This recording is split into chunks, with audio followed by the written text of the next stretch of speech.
جو کھڑے اور بیٹھے اور لیٹے ہر حال میں اللہ کو یاد کرتے اور آسمان اور زمین کی پیدائش میں غور کرتے اور کہتے ہیں کہ اے پروردگار تو نے اس کائنات کو بے فائدہ نہیں پیدا کیا، تو پاک ہے، تو قیامت کے دن ہمیں دوزخ کے عذاب سے بچائیو۔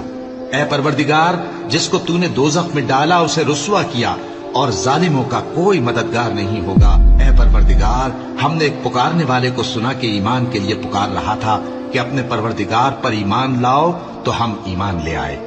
سو اے پروردگار ہمارے گناہ معاف فرما اور ہماری برائیوں کو ہم سے دور کر دے اور ہم کو دنیا سے نیک بندوں کے ساتھ اٹھائیو۔